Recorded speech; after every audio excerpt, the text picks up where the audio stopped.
football, man, it don't always have to be really pretty.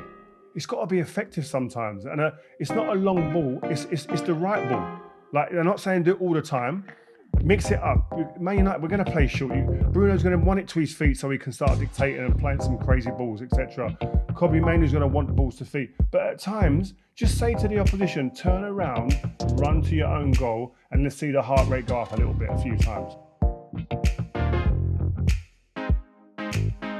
Welcome to another episode of Rio Presents. We are brought to you by our trusted partner, Crafted. And guys, we have Mr. Joel Bayer and Mr. Steve Howson here with us, as usual. Been a bit of a different week, this one, for me. I've got to be honest with you guys. Been a bit of a different one. Yeah, there's been a lot going on out there, Rio, man. I messaged you. Obviously, we've seen the news regarding the stuff in Dubai. Are you guys safe and well? Firstly, I'm in great condition. I was in the gym this morning. The whole family done a workout, actually. A bit like, you know, like the old... under lockdown in COVID, the whole family's at home and just doing things that you don't normally get to do together. Homeschooling a little bit today, but in the main, to be honest with you,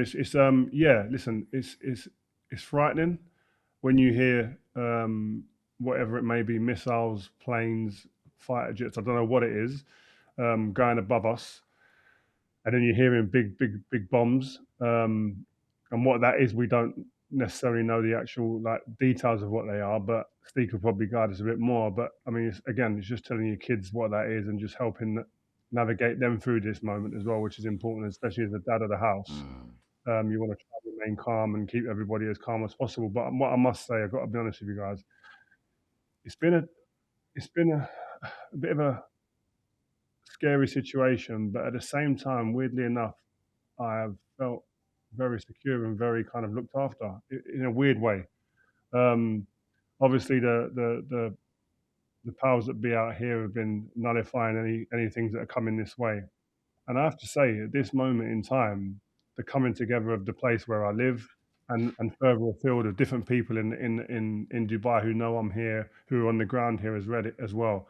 The coming together and the communication and talking over WhatsApp and whatnot has been really, really, really heartwarming, really, in that sense. Because when you're away from home, you all know what it's like. You're away from your comforts and what you know best, and you're away from England, which is my home. You do think, well, if something ever went wrong here, who have I got? Well, at the moment, I can look around and go, there's a lot of people here willing to help each other, and that community feeling is really, really there. It's positive.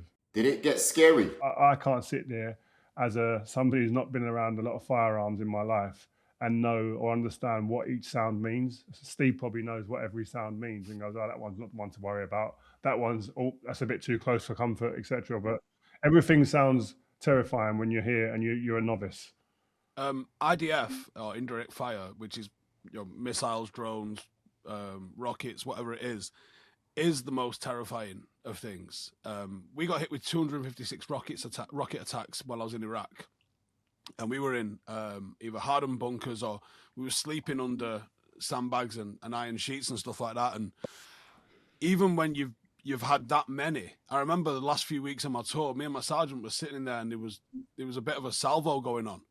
We were sitting in there going, is that incoming or outgoing? Like sometimes you actually can't tell the difference. Like, are we sending it that way or is it coming in this way? And there's 11 countries that have just had this. It's Dubai, Kuwait, Bahrain, Oman, Saudi's just had a licking, Iraq's had a licking. Like they've just given everybody, Qatar, and they've hit all the airports as well.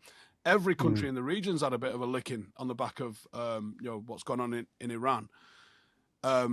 A lot of the Gulf countries are using America's Patriot missile system, which fires up missiles to try and intercept them. You've got to put your faith in that. They're pretty good. I mean, I think they're about $1 million a throw. So wow, they're. One thing I would say is that faith in the government here and the authorities here in protecting us for one, and the expats, the local Emiratis, etc., has been great to see, and long may that continue if this continues, obviously. But it's mad. Where I'm shooting from here, this is the studio I've got in my house, but it's become my little bunker. It's become my little, but it's the basement in my house. And we were advised to go into the basement on the first night of all of the, when all the noise started. And we were down here sleeping just behind you. All the sofas are put together and stuff, and duvets are just in the corner over there. So yeah, we're utilising the space wisely at the moment. We're glad you're safe. But also, we have to start the pod with Man United up to third. Michael Carrick still unbeaten, but it wasn't totally comfortable, was it, though? Let's be honest with you, lads. These are the type of games that Man United slipped on for I don't know how many years now. Steve and myself would have been going into this game like this. And it's Palace, who have done a number on us a few times, and you're thinking, oh my God, are we going to be able to get... And you know what? The first 45 minutes, everyone who supports Man United probably sitting there going, are we going to be going back to type here? And like they had a box midfield, which were causing us problems, and they're playing out in the first phase and then through the midfield was really good yesterday. And they looked a more drilled, well-drilled team in that respect. But then Michael and his staff, coaching staff, and the players all woke up in the second half and changed the game and changed the whole dynamic of the stadium, 100%. I mean, he said it was important to see the team respond after first poor 30 minutes. And how do you reckon he did that though, Rio? Definitely a few words would have been said at halftime. But I think pass the ball forward. I think everything was a bit like safe. It was safe. That's what I mean. The penalty comes, we go a goal down, set piece, but the goal comes to change the dynamic of the game as well. A ball's just right. It's a simple ball, by the way. But far too often when I watch the game today, and I don't want to sound like an old fart, but you watch the game today and everything's about being a bit more safer and just stat padding, just getting another couple of passes in just to make sure I'm getting up to the 90% completion numbers. When really, an extra touch to the side to move away from the man in front and just pop it round the corner into the front man and then runners off him, like these things cause problems for defenders. They ask the defender questions, can you defend with me? That's something Michael Carrick would have been great at as well, by the way.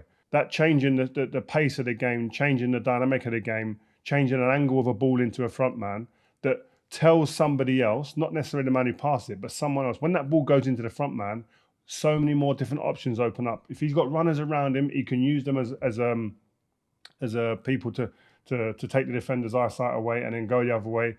There's so much you can do with that. So it was that one instance for me was the changing of the game. I'm not sure how much was changed, and how much credit you give to Carrick here and how much credit you give to the players. I think for the first 30 minutes, United looked toothless, and I think it was about the 30-minute mark or so we started actually crossing the ball, and that's what I thought we needed to do. United was doing something which, I don't know, Rio, I don't know if you're familiar with this, or if this is like a new evolution. The 3 in the D. You see 3 players go into the D, and I think they do it deliberately to try and draw the defence nice and tight and narrow and to open up space in the half space, I presume, right? But United, to me, seemed to be going into the D and then trying to pass it into the D where there was United and Palace players screened off by their midfield and protected by their defence in behind as well. And we kept forcing the ball into those areas. I think especially once Luke Shaw went off, there was no natural width down that side. And that really hurt us. 2 right-footed players. Like, I think if Michael Carrick could have done this in the game, I would have given loads of props to him for it. If he'd have just put Mbeumo over there with Mazraoui, not even necessarily make a sub. I mean, I text Rio and said I'd have brought Ahmad on at left back, which is a bit giddy, but Palace at the time were just sitting back and weren't really offering us much of a threat coming forward. But even if he'd have just changed Mbeumo over, and you've got Mazraoui and Mbeumo, at least you've got a left footer on that side that can get around the outside and give you some width. United was so predictable and bunching up a little bit, I thought. I just think it was a bit more of a simple, I don't think it was a massive shift yesterday at halftime. I think it was a simple, let's pass the ball forward. Play forward. It was just a conservative approach in the first half. It looked a little bit, like you say, it's toothless because how many times did we get the ball into Sesko? Either from wide areas or just actually a direct ball into his feet and go, right, fight the defender and get runners running off him. We didn't do that in the first half. And we ended up doing it. And the goal that he scored, wow, it was like a proper number 9. If Duncan Ferguson scores that, we're all jumping and going, that's what we like to see, a number 9 get across the front, a defender. He weren't even favourite for that ball when the moment it hit and left Bruno's foot. But he made it, with his movement, ghosted across the defender, and it was an absolute bullet header. Beautiful. Sesko, he's now scoring loads of different types of goals, boys. Rio, what's his biggest strength? Because at the moment, I don't really know. I think his biggest strengths are still to come. I don't think we've seen the best of him. I think, listen, if you look at his highlights, and like we all did, Man United fans especially, when he signed, what's he like? Well, he hasn't scored a goal that come up on his clips straight away. A thunderbolt from 30 yards, 40 yards. He hasn't scored with both feet a mad volley Like these are goals that he was renowned for before he turned up. That people were like, he's explosive. Like, wow, can finish from anywhere. We haven't seen them yet. That confidence hasn't landed at Old Trafford yet. So when that lands, we're going to see it. There's another layer to him still, at least. So, but what I think one of his strengths is, what you can see now, he's had a tough start to his Man United career. Given that Højlund was somebody who struggled before him, so there was huge pressure. Another young striker coming from Germany now. Well, is he really going to be? Is he going to be the saviour? A lot of question marks. So he would have seen and heard all that. Comes in, doesn't go well at the beginning. This team's struggling. He's struggling to find his feet. But mentality has shown that he's made of the right stuff so far. That he's turned a corner now. A new manager's come in. Things have been different. There's a new relationship being built there, and we're seeing the benefits of it. And like I said, we're still probably only seeing 50-60% of him. I think down to age and from what I've seen him do previously. I think his movement's really good. And he makes the unselfish runs that don't get enough credit, in my opinion. Like he's constantly and that pissed me off, I'll be honest, yesterday. There was so many times that they had the opportunity to stick one in behind, playing with a bit of risk.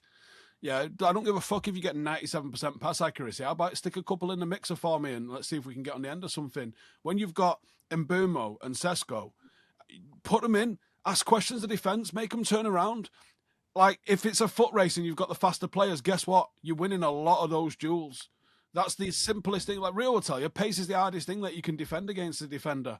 Like, if he's having to constantly go up to the halfway line to defend, and then people are sticking one in, and you've got a Sesko chasing you, fucking hell, man, he's got some wheels on him, hasn't he? Like, Rio would be like, Jesus, like you'd be asking for fouls, like you'd be trying to drag his shirt off him. You might even clip him on the halfway line, try and take a yellow there, like.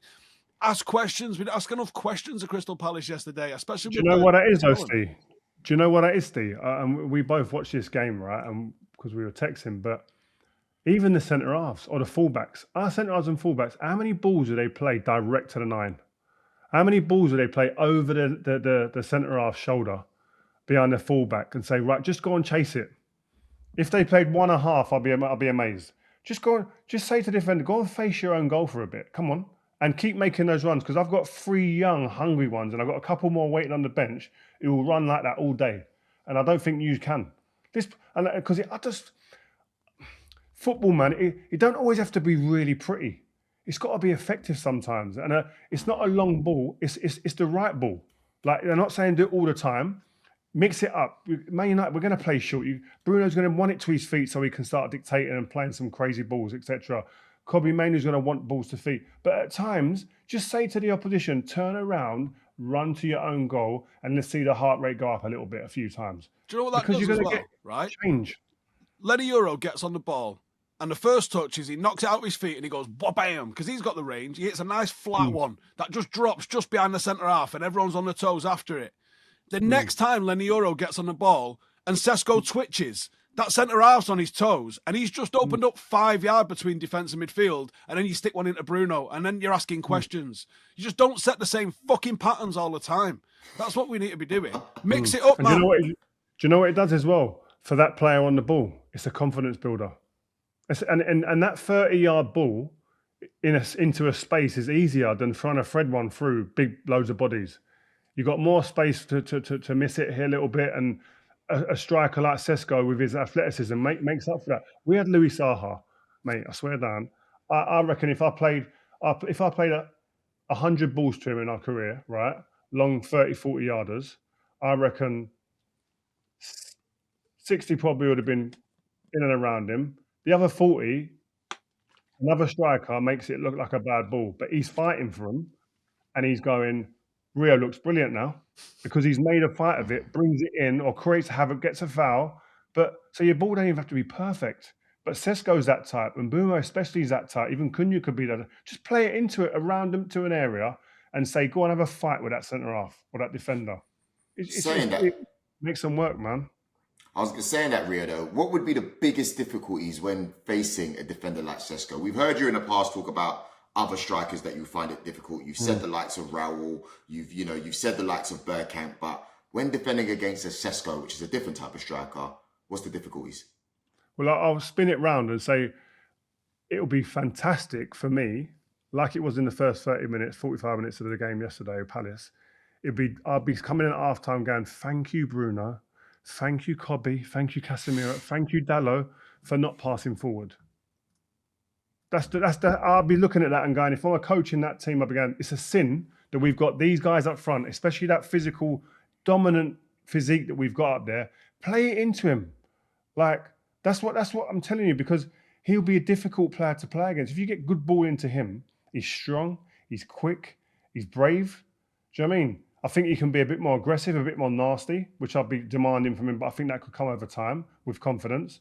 But play it into him, and if he knocks it off and runs, because I've seen the goal against against Everton, when he ran from in his own half, so I know he's got wheels. So I'm thinking, if the ball comes into his feet, I can't go too tight, because if he knocks it off and runs, I'm in a foot race, don't want it. So he's going to be getting space sometimes, because defenders ain't going to come in there now. He could be a problem in many different ways. But again, I think like Steve said, when the ball's wide, mate, his movement is very, very good. And he's going to be difficult to pick up, because defenders these days, as we've spoken about a lot, don't know how to defend crosses as much. It's not a priority in their makeup as much as it used to be. Do you know what he's lacking? What? He needs dumping or something. He needs like a villain arc. He needs to be like, I need a nasty side to him. Yeah, I want to see him like just boot someone off the ball out of frustration. Like just Alan Smith type vibes. Yeah, just like put it in your head a little bit that I might not get the ball, but I'll get you. Like one of them, because that's going to make defenders think twice a little bit, isn't it? Just be a bit nasty. Yeah. Like football's too nice. Stop shaking hands in the fucking tunnel. Stop swapping shirts and just lift someone every now and then. Leny Yoro, he was at fault for Palace's goal. Lots of people have been saying that he's been struggling since he's taken over Martinez. Rio, where are you at with Leny's performances of late? If you look at his last couple of performances, he's been very good. He come on a sub against West Ham, and without him, we might not get the result in that game. He made 2 unbelievable challenges in that when he came on, and he was a big reason as to why we got the 3 points. And this one, he was at fault for the goal. But these are learning curves, and this is what I say. I don't think we should sit here and try and judge him over 1 or 2 games or moments, because at 19, 20 years old, I was at West Ham, then at Leeds or whatever, like making them mistakes, no one knowing about them. Young defenders, young players make mistakes. That is part of it. When you buy a young player, if he's 50 million, 10 million, 500 grand, when you buy him, you put it on the wall and the note next to his name, mistakes will happen. And it's about how you get them through those moments and how you build them around them. And when they make them mistakes, highlight them to them, let them know, but then show them, how do you prevent this from happening again? And Leny Yoro on that instance there he's forgot where the ball is. He's worried more about the man than the ball, where you've got to be able to see both. And it's an easily done thing when you're young and you're inexperienced. And the fella's stronger than him. That's the problem as well. So he's panicking. I know I've been there. I've been in them situations, defending in training against John Hartson and Ian Dowie, big lumps. When the ball's coming in and they've got you and they could just throw you about, you can't let them touch you. That's what I always say to young defenders. Don't be pinned. The ball's there, see the ball man, and then sometimes go up early, not with no intention of winning the ball, but just put him off sometimes, or go up early and try and hang and head it. But it's footwork, it's knowing your strengths, knowing your body strength versus the opponent. There's loads of aspects to it, but the thing for me, which I'm hearing, which is positive, is that they will be going over that goal now. That goal will be dissected by the likes of Woodgate, the likes of Johnny Evans, and the other coaches that are there. This is where you went wrong. This is how we prevent it next time. And that's the important factor that I'm hearing coming out of the Carrick at the moment under this regime.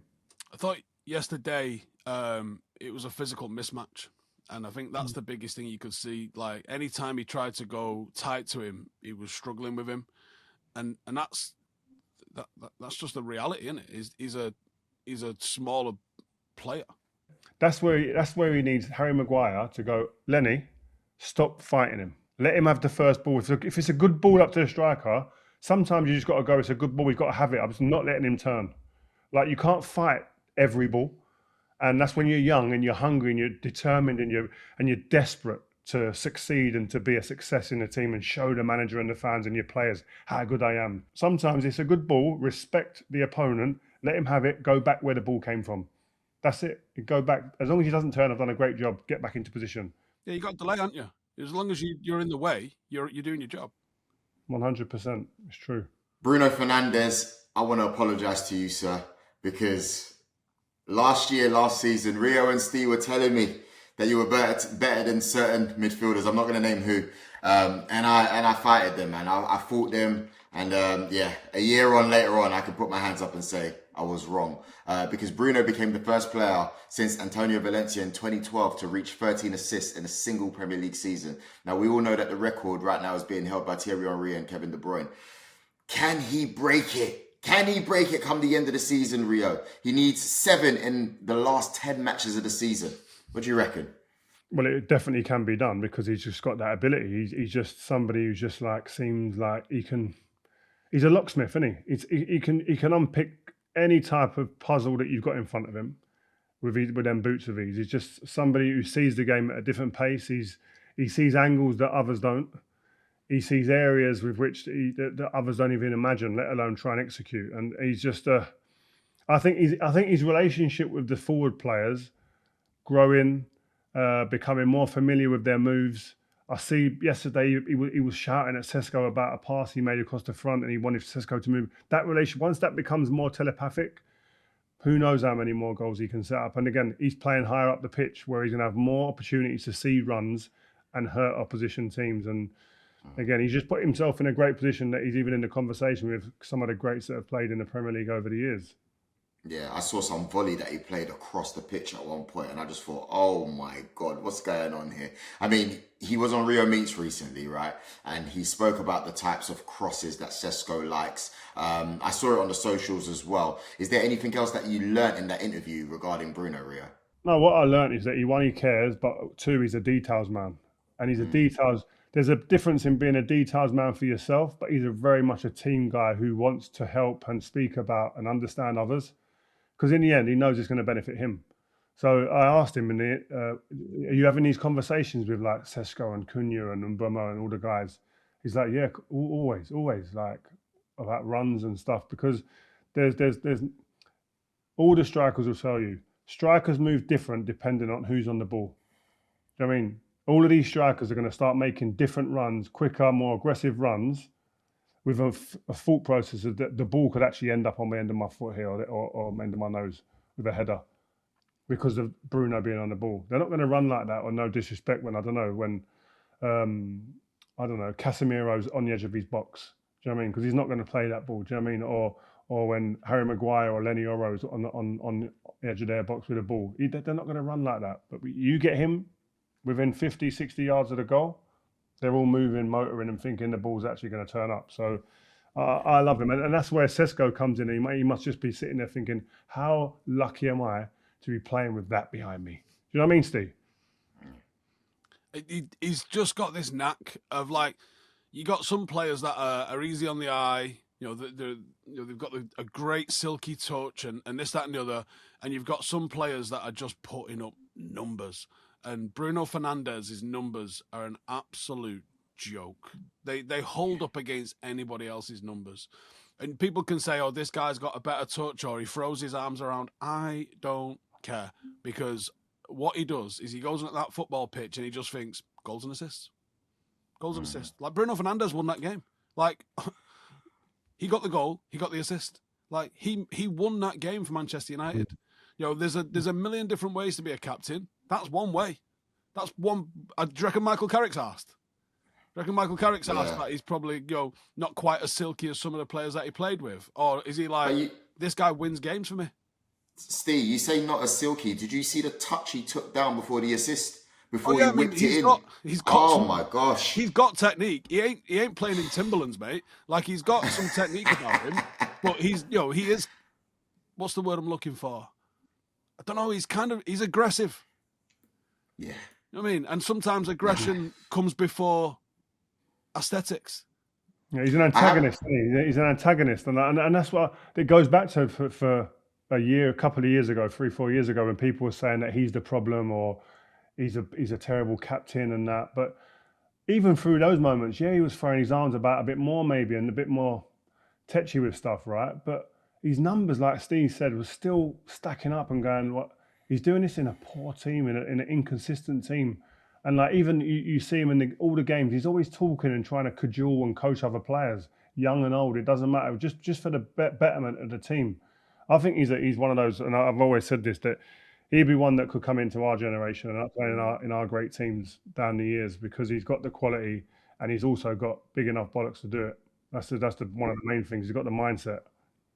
Yeah, Joe Hart did a segment on him on Match of the Day where he showed how he was coaching around the players, Cunha, Sesko, Maino, etc. Yoro. Obviously, you've just said that's valuable. Steve, I want to ask you, where would you rank Bruno Fernandes in your favourite midfielders? Because we know you got love for your boys. We know you love Yaya.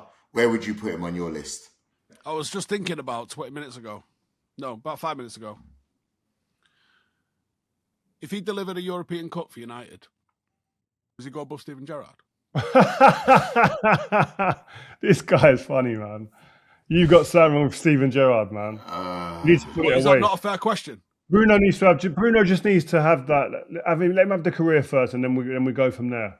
Because I think Steven Gerrard has the longevity, man, and let's not downplay What's the longevity if you did fuck all with it, though? Really? But you can't say that, because he won FA Cups, he won Champions League. All right, yeah. So Bruno's got FA Cups, mate. I don't know if you knew that. Yeah. No. I think the difference is in that when you're having that argument as well, is like Stevie's like a generational talent. Like you talk to all of the greatest players of that generation, regardless of what team he played for or what he won, it was like he was one of the top boys. And also, do you know what as well?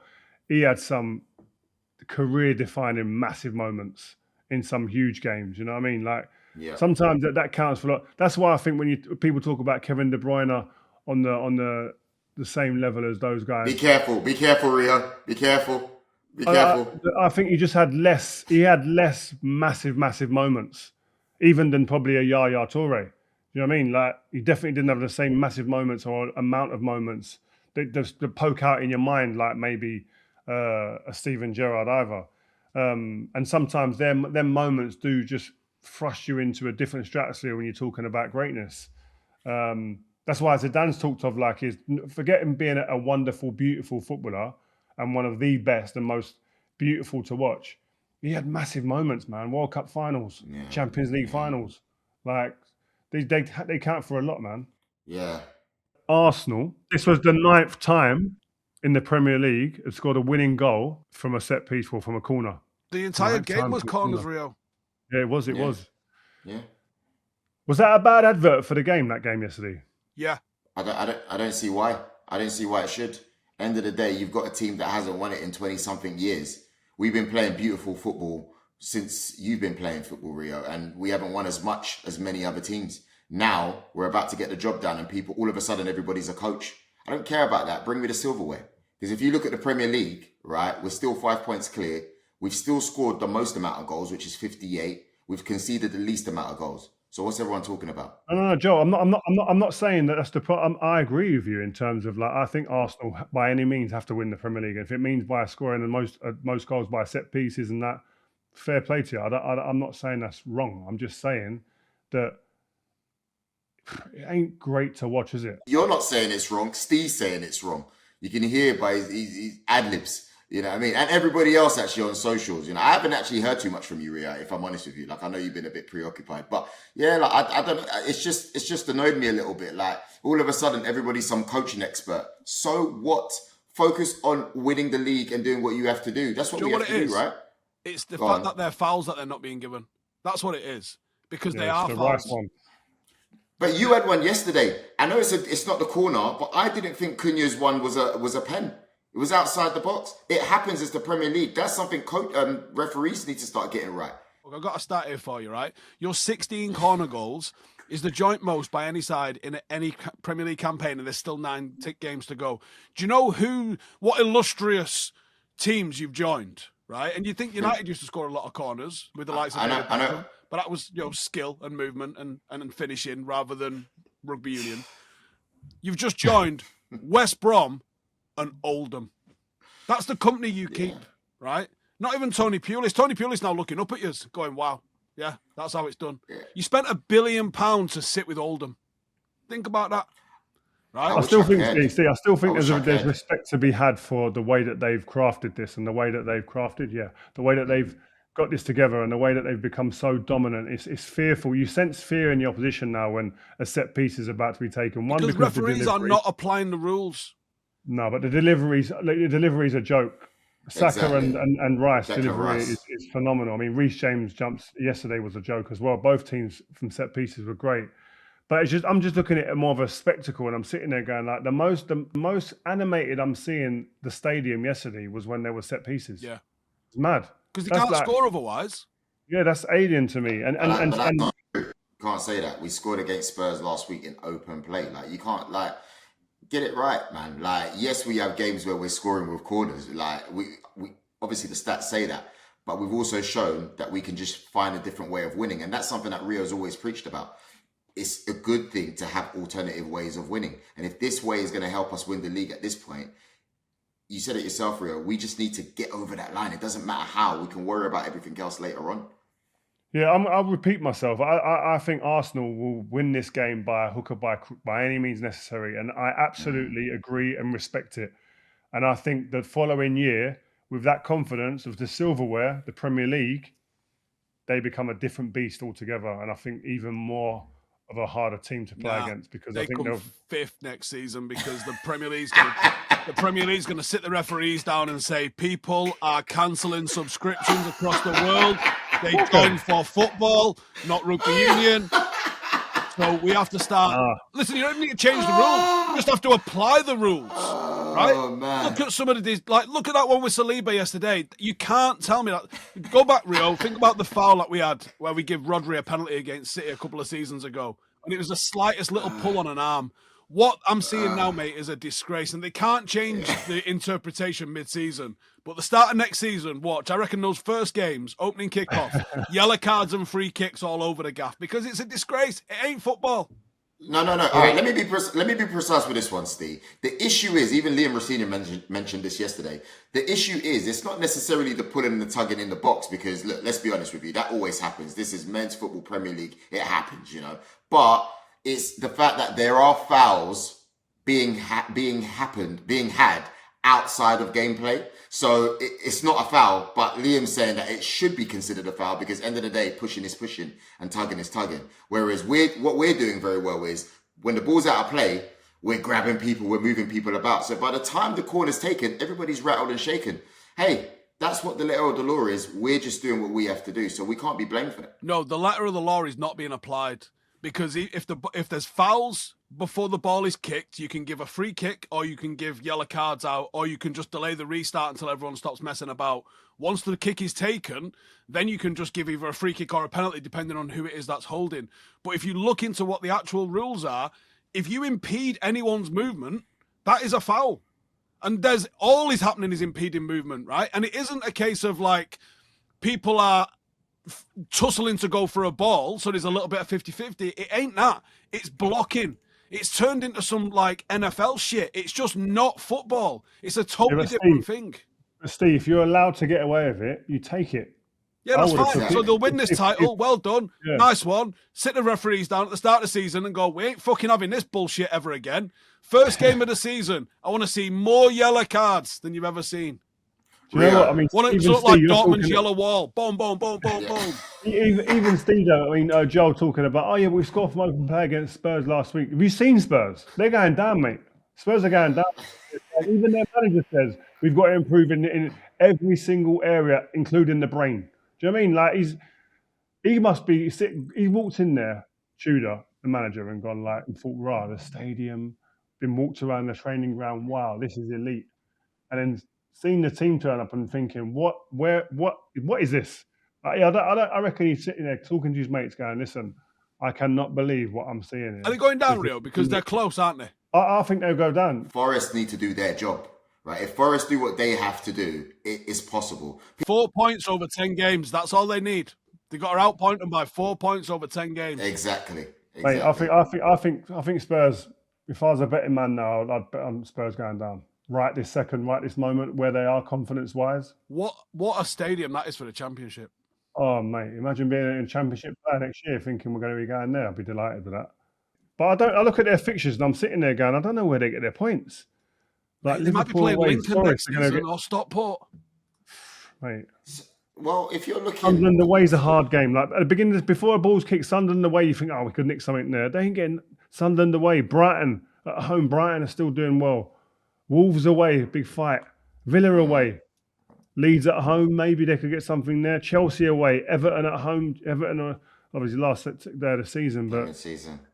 only Wolves have picked up fewer points at home. Their record's horrendous. It's a joke. It's bad. It's bad.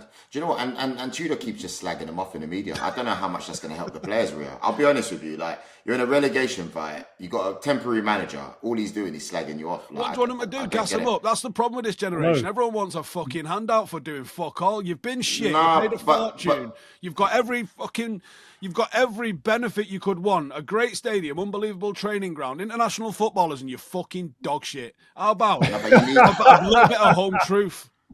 The confidence might come. The confidence might come in the one fact and one bit of hope they might have is that the Leeds and Forest games who are down there with them are both at home. They've got to cling to that fact. They've got enough points around the place. Hopefully by then when they play them teams. Is that a positive for them at the minute? I don't know. You've got to find a positive somewhere though. That's the art of the manager. You've got to find some sort of positive. This is what I'm saying. Did you ever in a relegation fight when you was at West Ham? No, not really. No, I don't think so. We were decent. We were up in the mid-table, really. QPR was, yeah. QPR got relegated, didn't they? Joey Barton called that one out in pre-season. Did he? Joey Barton, right? Imagine this. I just signed for QPR, right? And Harry Redknapp, we're on tour, I think in Austria or somewhere like that, on a pre-season training camp. So we're there, one of our first sessions, and Joe Barton just fucks the training session up, messes it up. His head's gone in the training session. I'm trying to work out why. And then I realised actually we're playing a system that he's not happy with because I can hear him mumbling and saying a few things. This is shit. And, oh man, what's he doing? Harry's just continuing playing free at the back, whatever. And I think it was a change from what they've been used to. And I think it was because of me, with you on this year, because I've come in, I'm a bit older, playing free at the back, trying to protect me, which he shouldn't have done. And that's with hindsight. But at the time, Joey's head had gone. So the training session finishes and we're sitting down and Harry's just like, his head's going all over the place. And he's gone like, if anyone's got a problem with it, let me know, whatever. And then Joey just goes, well, he just goes on a rant, says it's a joke, it's shit. You're going to get the sack, by the way, either before the season or when we go down, because we will get relegated playing like this and this formation this way. As we said to him, and all the players sitting there. So everyone's gone in, Harry's gone mad, shouting and whatever. And Joey's still going. And then after I went for like a walk to warm down. Me and Joey, I said, Joey, come let's go for a walk. And I said, come on, man, pull him away from the team. Like, do you know what I mean? You're undermining his authority of the team and the club. Do you know what I mean? I know it's might be the way you do things, but for the benefit of the team. And Joey, but I'm right. We're going to get fucking relegated. And to be fair to Joey, he was right. He was right. That's good. That's good leadership skills right there, man. Really good. Yeah. But Rio, I do have a little bone to pick with you. Like, look, we all know Harry Kane, top player. He broke his own record of goals in a season. You know, there's clips of him doing bits during the Dortmund game. You asked in the group chat, are we now at the stage where comparisons of him and Wayne Rooney become closer? Now, I responded and I said, oh, it's a bit of an uncomfortable conversation because, you know, Rooney's close to our hearts. But then you said, as a pure player. My response, it's a strong no for me. Why did you ask that question in the group chat? Because I think, listen, Rooney's my guy, and I don't place any English striker above Rooney for the totality of what they've done as a player, striker, the whole career, right? But Kane has broken the England record. Kane also has gone to another country and is putting up crazy numbers and is doing some crazy work during that, right? And his highlights reel right now in Bundesliga is actually terrifying when you break it up. I've seen a few clips put together by some people when you're looking at it and going, we all knew he could drop in, but we didn't know he could play CDM. We didn't know he could make tackles on the edge of his own box, lung busters, last ditch tackles. We didn't know that he could play 40, 50 yards from the quarterback position consistently. We didn't know he could play slices from that deep as well. We knew he could play it in the 10 role, but from that deep. So he's added another couple of layers to his game. And also, while doing that, and probably running a bit more, I'd like to see that stat, his output in terms of goals and assists has gone up. It's absolutely mental. And then everyone's going to go, oh, yeah, but he's in the Bundesliga, but you still got to go and do it. And we were giving people like Lewandowski, Haaland, etc., when they were there, all of the credit when they were there, right? And rightly so. So let's not try and change the narrative just because it's Harry Kane and he's English, right? But I'm not saying he's better than Waz. I'm just saying, like, because I always said that Waz is better for me, and it was quite an easy conversation. I just think that conversation can be made a bit more difficult given what I've seen the last couple of years now in the Bundesliga, because what Wazza had was like he could do everything. He could score. He's the Man United's leading ever goal scorer. He was England's as well at one point until Harry took it. He was the Roy of the Rovers, the all action number 9 with nastiness. What we're talking about, Sesko had get into his game to improve, aggressive, anger management issues, but had finesse. Could play the 30, 40, 50 yarder. Like, he had every club in the bag. Harry's got every club in the bag. I mean, the one of the things that he hasn't got that Wayne had was that nastiness, that aggression, which might be the defining factor or the contributing factor to why you might just put him there, because that, I think, contributes to Wayne pushing his teams to win more. And trophies. And you know what, Rio? What you said, you're right. Like, we can't take away anything from Harry Kane. He is world class. He's gone out there and he is one of the best players that Germany have ever seen.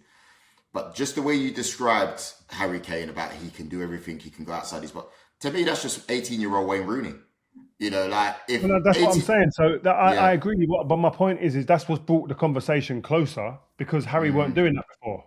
No, he wasn't. At Spurs, he weren't really behind the halfway line. He would come in the number 10 spot here and there. He weren't going in the holding midfielder role. Like he's got weapons in that team to hit as well, by the way. Like Elise and them guys, like he's got big weapons to hit. Diaz, Elise. I think he's a wonderful player, man. A brilliant player, and again, like he's the closest thing I've seen to a golfer, in that his consistency of his striking of the ball is up there with one of the best. It's incredible. It's incredible. I think at the moment he's playing at a level that I don't think we've ever seen him play at. But I think we've, outside of the raw numbers, and perhaps that one season, the 2010 post-Ronaldo season, where Rooney stuck up numbers, not even similar, but similar to this. I think just the body of work, Rooney had way more seasons where he was the all-action, like you said, Roy of the Rovers, that nastiness, and sometimes just doing what needed to be done to get the team over the line. Big moments. I mean, one of my favourite ever Wayne Rooney goals. You can talk me through it. I ended up in a different block, in Old Trafford celebrating this one. Like, literally moved about 20 metres across. It was just absolute limbs for days. AC Milan, Champions League. So the one where it's a counter-attack towards the Stretford end. He buries it and then he just curls himself up in a ball on the floor after he scored it. The limbs for that, Rio. I mean, how many goals like that did he have for us? Just huge goals. Even AC Milan away. I think he scored 2. Like, I think one of them or 2 of them was headers. Like those 2 11s. There's a little Instagram edit that keeps popping up into my timeline that I see. But I think the caption of it is Ronaldo's like the most ordinary player on this team on this match. It's aura. It's ridiculous. It's like R9. Sorry, Ronaldinho. You've got Gattuso, Maldini. It's an absolute. Is Seedorf playing? Probably. Do you know what that is? It's like going to the stadium when all them players are on show. Like there's been a few games like that where you look down the line. Like Brazil, we played Brazil in the quarterfinals of the World Cup. You look down the line, it's like Cafu's the captain. Then you've got like R9, Ronaldinho, Rivaldo, Roberto Carlos, Gilberto Silva. Like and I think Kaka was on the bench. Like what the hell was going on here? Like this is just. And then nuts. you look to your side and you have Danny Mills, who played well that tournament. I must add, so don't try and take liberties. He did play well that tournament. One of our better defenders during that tournament. But but he did. How does it feel like when those legends? Because I know you're big fans of those players, the Romarios of this world. You're talking about them, but they look at you and they show you love and respect, man. How does that feel? You play to win, obviously, right? You play to win, but again, as important, I think, is to get the respect of your peers. And when you walk into a room, and listen, we all know that feeling when it ain't respect, and it's like looking down their nose at you, or it's like, I don't know who he thinks he is. We all know and have been there at times in our life, right? So to be able to walk into places and you feel that actually there's like a genuine respect, mutual respect between you and the people that you played against or played with. That's one of the most satisfying feelings. Anyway, saying that, guys, I think that's a good way to end the podcast. I have to say thank you to everybody watching. The Dallo Rio meets has done so well. Like I said, good player to me, okay player, but I thought he spoke exceptionally well, and it really gives you insight. And I've got a lot of respect for him mentally as well, and what he's had to overcome. Great insight that you're giving us on Rio Meets. So please, Rio, keep it up. What's the next Rio Meets, by the way? There's a couple we got in the bag just waiting to be like unloaded. You know what I mean? It's a bit. Don't know. Speak to the editorial team. We'll let you know. Because Steve's going to be doing this again, wondering if his reception's working. Happens every week. But yeah, everybody watching, please make sure that you're also subscribed to the Rio Ferdinand Presents channel. There's loads of good stuff happening. We've been giving you countless points of entertainment during the course of the season, and the season is not over. You never know. United could finish above City, man. It could happen. You know, hopefully you guys do. I want it to be Arsenal and United again. You know, the two top teams in the country. Arsenal coming first, United coming second. But please make sure you like, share, comment, and subscribe. We will be back soon. Steve, fix your face. Joel Bayer, Rio Ferdinand, Stephen Housen signing out. Peace.